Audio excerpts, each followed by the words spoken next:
first impressions that are made for a brand, and your website is a big one. And if you can align that with a professional experience where if they hire you or at the end of the day, they're like, wow, that was so easy. Found them online. Easy process to get an estimate.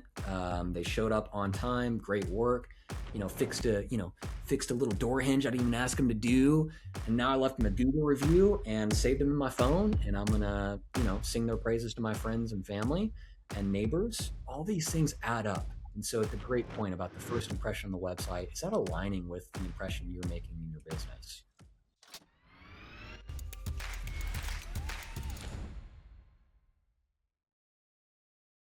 Hello and welcome to another episode of the Home Hero Podcast. Today we are going to be talking about the major differences between a professional website and a DIY site. And really what this comes down to, we're going to be uncovering is what are the most important attributes that go into making a website that actually works for your business, actually generates leads, that captures your information, that is a great representation of your business. So we're going to be talking about conversion optimization, SEO, mobile friendliness, the general layout and appeal. So all that said, I'm going to kick us off by tossing over to Kobe, getting your kind of firsthand handyman take on when you started using a professional website in your business. Did you have a DIY site to start with? Give us a little lay of the land on your experience in utilizing a website for marketing Rust Belt remodeling. Yeah, so I did start with a DIY website, like a Wix website, just a landing page with a contact form.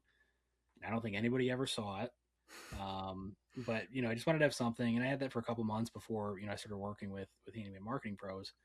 Um, I just I think that a lot of people don't realize that having a website's one thing, having a website that actually shows up on Google so people can find it, completely different thing. And then having a website where people, when they make it to the website, they do find it, even if you send them directly to the website. What does it communicate about you as a business? Does it represent you well? Does it build trust with the client? And does it match the quality of your work? Is kind of the important things. And so if you just build a website on Wix and you toss it out there and you never touch it again, chances are nobody's going to find the website. And the other thing that I think people don't think about is, let's say you do have a website and it looks super nice, a professional website, for example. Let's say it still doesn't show up on Google, or people aren't finding it often organically, but you're directing people to your website, past clients, things like that. It can be a really good sales tool to be able to showcase past work, again, build trust with people. So that's kind of general overview. I don't know if that answered your question, Jason, but this is most definitely kind of more your realm. So I'll toss it back to you.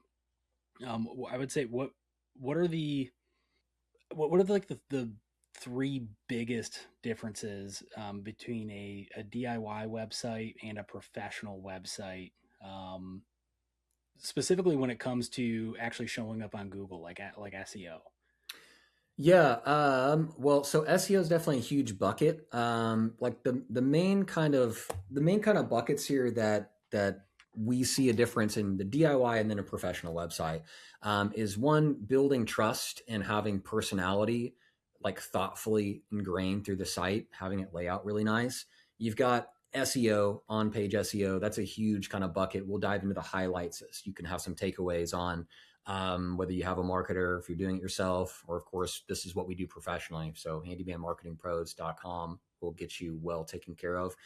Okay, so that was kind of a lot of the, just the highlights of really important on-page SEO elements. I didn't even mention like just the actual helpfulness of the content is really important. The ongoing content, that's more of an ongoing thing, just looking at the base website here. But Kobe, do you have any from the handyman contractor perspective?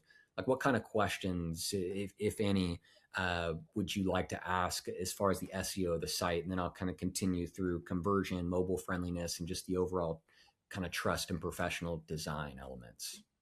Yeah. So not really from like a contractor perspective, but you said, the speed of your hosting matters. So is there a difference between, where you host your website? Like, let's say you had a DIY one like GoDaddy versus Bluehost or some other one. Like, are some better than others? Are they all the same? Do you just get the cheapest one?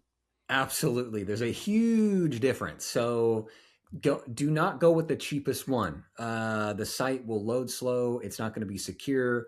Most of these big companies like GoDaddy, like Bluehost, they use shared hosting servers, as in your website is sharing a server with hundreds, thousands of other websites that might not be HTTPS secured. They might not have an SSL certificate.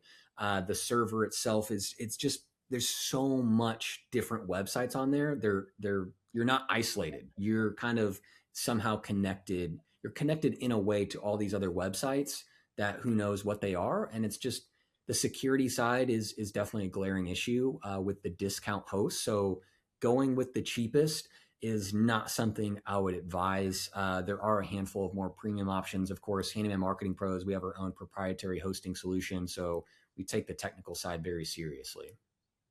Yeah, I didn't know that. I just kind of assumed, even when I was building my DIY website, I was just like, well, this hosting's the cheapest. I'm gonna get this one. I didn't know they were different, but it makes sense because your website, it's data. There's gigabytes of data there, and the internet isn't some ethereal thing up in like the cloud. So when we build a website for somebody, that website, all of that data, files and code is living on a computer somewhere that people access via the internet, and so the server is that computer that it's living on. Yeah, and a lot of it's cloud based now, but I don't want to get too bogged down in the technical. It's Yeah, even, there's only so much that marketers need to understand that, as far as like the IT side of things. But just know to, if you are self-hosting, don't go with some of the discount hosts. You're going to suffer on site speed and site security, and both of those are actual SEO elements. So most people do not know that your site being with the little green padlock next to the browser, how fast it loads. These are elements that Google analyzes and they do factor in. For example, a real practical use case here is first off, if your site is not secure, it doesn't have the HTTPS with the green little padlock, you're instantly getting a knock right there. Like these days, it's been forever since I've seen any site ranking that's not secured with an SSL certificate. But most notably, like a lot of like GoDaddy sites or Wix or whatever, like the site speed can really suffer, especially if you're using really heavy images, like images straight from your smartphone that are like 2 to 5 gigabytes. I mean, just or 2 to 5 megabytes, just massive file sizes. And if there's like tons of them, it slows down the site. So practically a user clicks a page or is trying to load your site. It takes a while to load or it comes in all chunky before it reformats. And if it takes more than 2 seconds, 3 seconds, most people are just clicking back.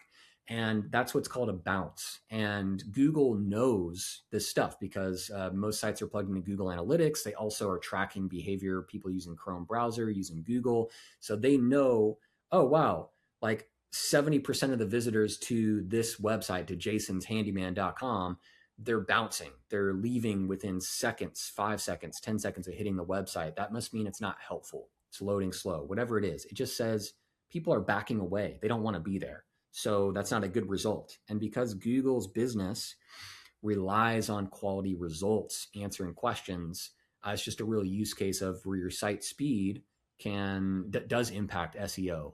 It does impact your user experience. So good yeah, question though, about the hosting. Do not go with the discount hosts. yeah, yeah. That's interesting. You think it's almost like a commodity, but back to SEO questions.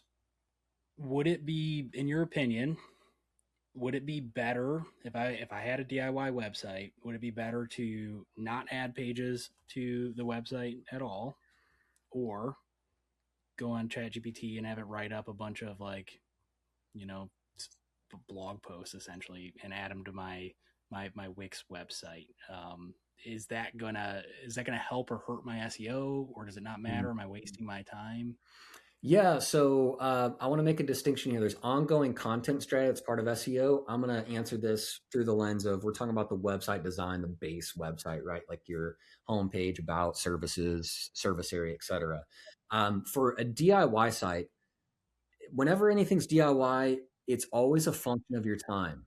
So my recommendation for people is if you're going to spend more than 5, 10 hours designing your website, you just you're wasting your time because if you spent that same 5, 10 hours equivalent in sales generating activities, sales related activities, networking, reaching out to property managers, stopping by real estate offices, going door to door, doing flyers, like getting out there to promote your business, the ROI is just massive. Like 10 hours of dedicated sales activity. That's so much impact that it'll have on your business. You will generate work from those hours.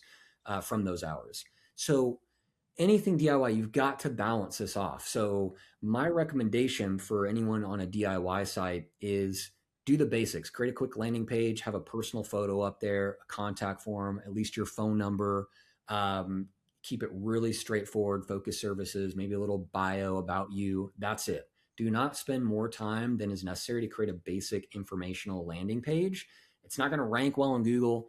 Um, should tie it to your Google profile, but it's just this balance of what is your time worth. If you're, billing, $100 labor an hour, then and you spend 10 hours designing your site, you're foregoing so much revenue.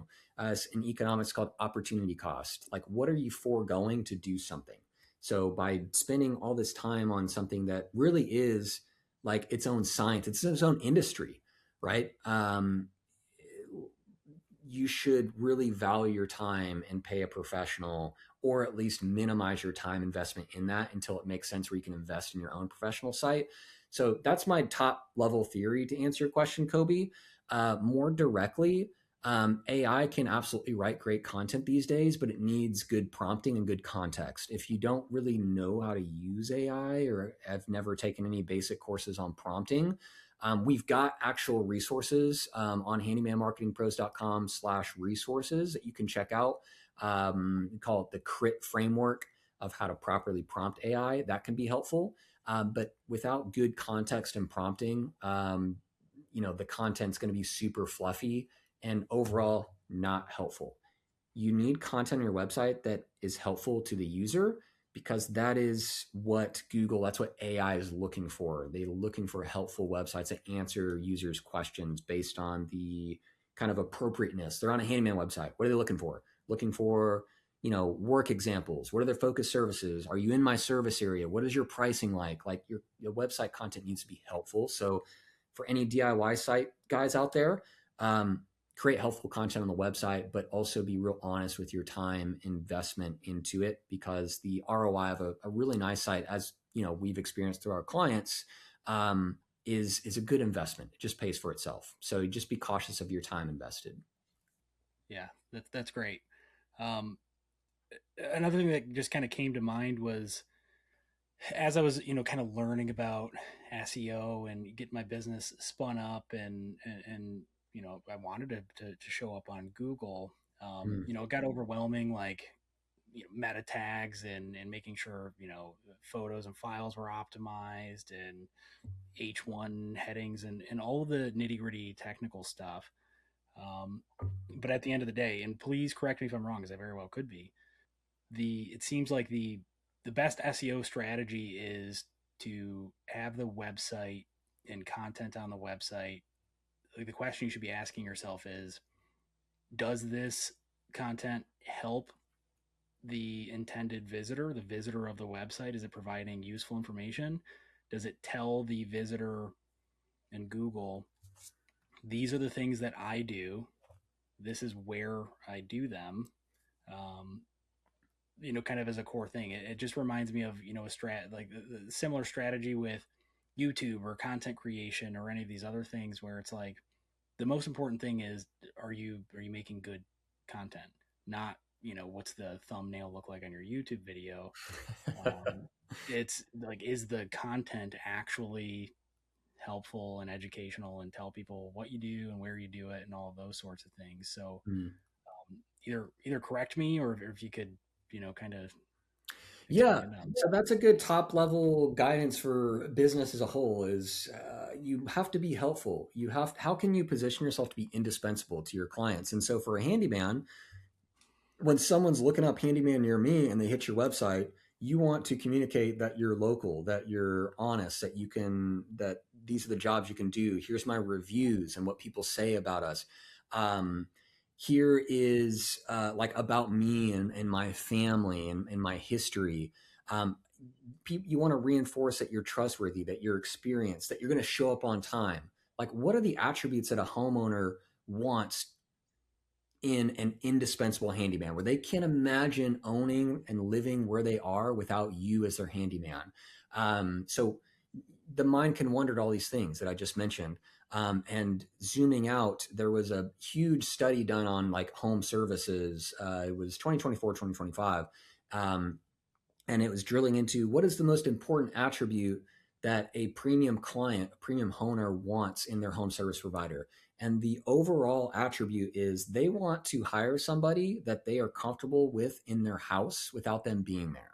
So, your website, how's your website communicating that? How's your Google profile, your reviews reinforcing that? So that's like the hot top level thing of being helpful, being indispensable. What are people looking for? So your website should reinforce all these positive attributes that people are yearning for a professional handyman. Um, and so that's kind of my top level kind of answer there, Kobe. And it leads into another important bucket. You know, we talked about SEO. On page SEO, just the nitty gritty elements there without going way too far in the weeds, but achievable ones. And the second one that this naturally ties to is the trust and professionality that your website's communicating. There's a stark difference between a professional site, a Handyman Marketing Pros website, to a GoDaddy, a Wix, an AI generated website, and all the various platforms out there these days. And so instilling that trust with people is so incredibly important because when we go back to what's the attribute people most long for, to trust them in their home without them being there. The home is a sacred place. People have kids, pets, their parents. It's a sacred place for a family, right? So how is your website communicating trust? And so the way that it's designed, laid out, your branding, the colors all matching, really easy call to actions with, filling out an estimate request form, calling, texting, live chat.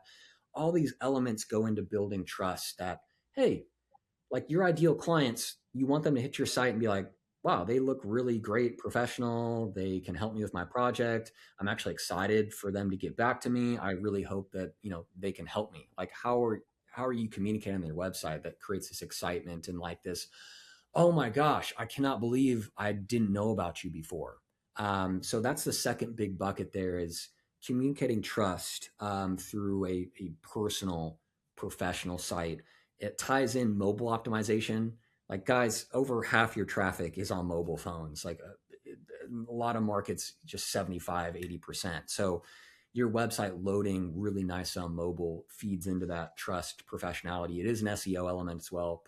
Mobile optimization score is separately measured on Google.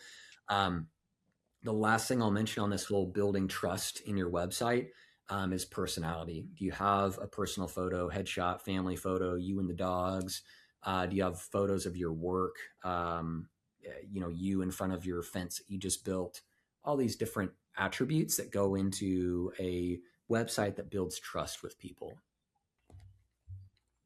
Awesome. Um, so, one more question I have for you is, let's say I'm a handyman just getting started. I can't afford a professional website right Mm. now. Should I bother with creating a DIY website, or should I just do the grassroots stuff and focus on that, save my cash to pay for a professional website? What would you do? Yeah, great question. We get this all the time. And like anyone that hasn't engaged with us and talked to Kobe, talk to myself, like we're truly here to help. We'll give people the honest response of whether we're a good fit for you or not. So there's plenty of people I've talked to over the years that they just in a tough spot, right? And are trying to get some traction. You need your Google business profile. You absolutely need to get that thing verified and start building reviews. You need a Facebook business page. I don't care if you're self-identified as living in the Stone Age. I'm only on Facebook because I own a business. It's the prudent, right thing to do. 99% of your ideal clients are on Facebook. They're in the groups. That can act as kind of your starting website, if you will, to share your Facebook page. That's a really free, easy option. There's no design or anything that goes into that. So that's one option to consider. If you are somewhat technologically inclined and the idea of spending a few hours on, Squarespace, Wix, doesn't give you the heebie-jeebies, then that's a viable option. And my encouragement there is be absolutely super greedy with your time. Be prudent with it. Do not spend more than 2 hours sitting down in front of that computer trying to throw this thing together. Get the absolute bare bones essentials up on a landing page. And by that, I mean a one-page website. That is all you need to get some initial traction. Because at the end of the day, to start a handyman business, there's such a huge demand for a professional that shows up on time, does quality work.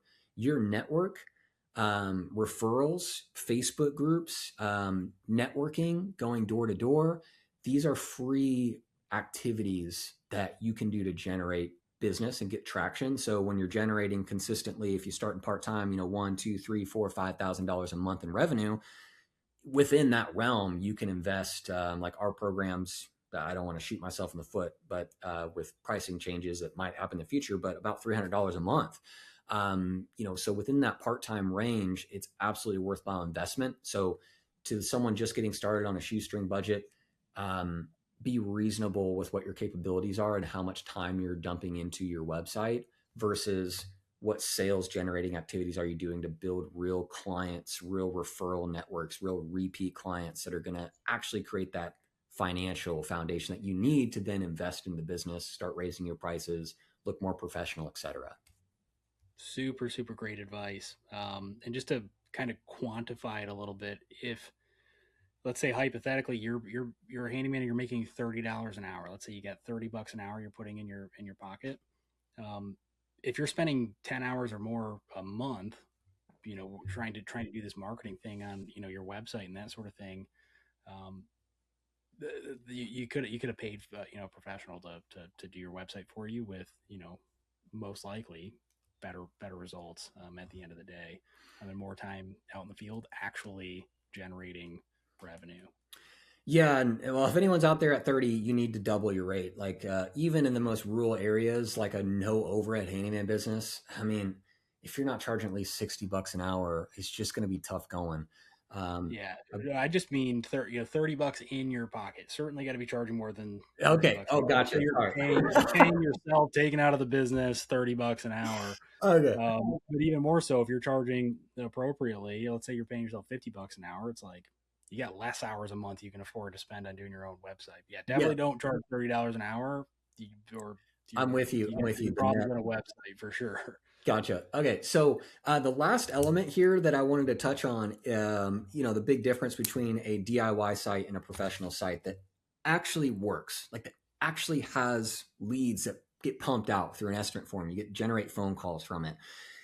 Is something called conversion rate optimization. CRO. It's a fancy marketing $5 word that basically means how are we taking website visitors and turning them into prospects, to leads, phone calls, like real opportunities. Um, Imagine hitting like the classic 90s, early 2000s, fully text based website, just blogs of text, and you just don't even know what's going on. Your conversion rate is going to be incredibly low. So, how do you build conversion from a website where, say, you get 100 site visitors and your DIY site does like 2 website leads a month, to a professional site that can be churning out, 6 to 10% conversion rate? There's a lot of elements that go into that. It's kind of like an art form. There's a science of conversion rate optimization. And my guidance here is, one, it needs to be mobile friendly. All these things kind of overlap. Click to call buttons, click to text, so you can just click and it pulls up your phone number. Personal photos that really instantly build trust with people. Of course, the site needs to load fast. So there's all these overlapping elements that go into this conversion optimization. Like, it's one thing to get a visitor, it's another thing to get the right visitor to fill out that contact form. And so how the site's laid out, easy call to actions, clear call to actions, consistent call to actions. And by call to action, I mean for most, it's get a free estimate or get a quote, click to call, call today, whatever that may look like. Having a couple consistent call to actions for getting a free estimate through the form or calling to kind of get a quick estimate on the phone. These are all important things that tie into the headshot and personality. Having real project photos, having the site easy to navigate, showcasing your customer reviews is a huge one. So at the top of all our sites, like you don't have to go very far to see 5-star reviews that are flooding in from Google, Facebook. We kind of integrate with all the major platforms. So there's all these elements that go into turning the visitor into an actual phone call, into an actual website form that gets uploaded to your CRM. And that whole bucket is called conversion rate optimization. Obviously, like any DIY handyman, like when you first fired up your Wix site, Kobe, you weren't like, okay, what am I doing for SEO? What am I doing for conversion optimization? Oh yeah, I need my conversion optimization. Let me kind of plug in my wizardry into Wix. Like all these elements are lacking for DIY, and DIY has its place, absolutely. That's why there's Wix. That's why there's Squarespace. But the opportunity cost and what could be churned out from a professional site, most people underestimate, especially when you are putting the elbow grease into your business and you care to provide a great service. And that's where Handyman Marketing Pros, having a professional site, is going to get more bang from your buck. It's going to get more output from the inputs you put into your business. Because at the end of the day, your website, people are landing there every single day. And if we can churn out an extra one or two prospects, 5, 10 over a week, like that adds up into real tangible revenue dollars that to cover a service like that, you'd just be looking at raising your rates like $1 or 2 per hour on the back end. So those are the main buckets, man. The differences for DIY site, professional site, there's a lot that goes into it that kind of all magically works together to be an effective product, an effective tool within your business. So the main buckets to recap: SEO, on-page SEO. We'll have to have another episode about ongoing SEO and Yep. content off page. I mean, there's a whole industry of SEO. You got your conversion rate optimization, you got your mobile responsiveness, and then you've got the general just building trust through a professional, nicely laid out website. So those are my 4 main buckets of differences that all add up to be a great investment for most people that are serious about their business. That's awesome. A lot of good stuff there. One last thing, I wanted to say is oftentimes your website and your online presence is the first impression Mm, that you make with a potential customer. And so what do you want that to say? So this is, not just about getting leads and people to call you or submit the contact form. Um, but that first impression translates into what does the sales process look like? Like how quick are they to accept an estimate? How much trust do you build and how quickly do you build that trust? And how does this homeowner view you? Do they view you as a professional and as a business, or do they view you as a guy with some tools that they can negotiate prices with hmm and Yeah. all the things with? So what first impression are you making? Because a lot of times it's not the first impression that you make at the front door, even though that's also important, but that website, it's that first contact point with the customer. And so it needs to match the quality of work. It needs to match your personality. It needs to match where you want the business to be. Because negative first impressions, they say something also. Yeah. And it reminds me of the email newsletter that you wrote last month about brand silence tells a story. Like you not having a nice website, it's telling a story. It's telling a story of can I negotiate on price, right? Yeah. So we've got another episode too talking about the first impression that you make in person.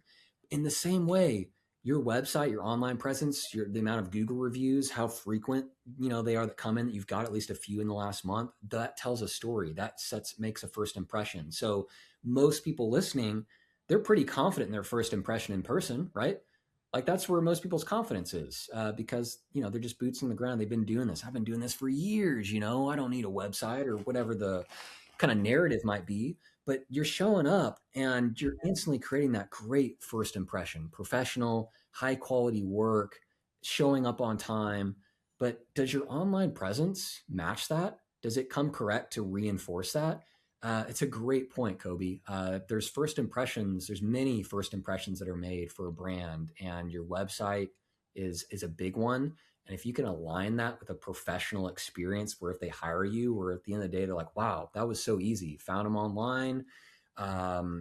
Easy process to get an estimate. They showed up on time. Great work.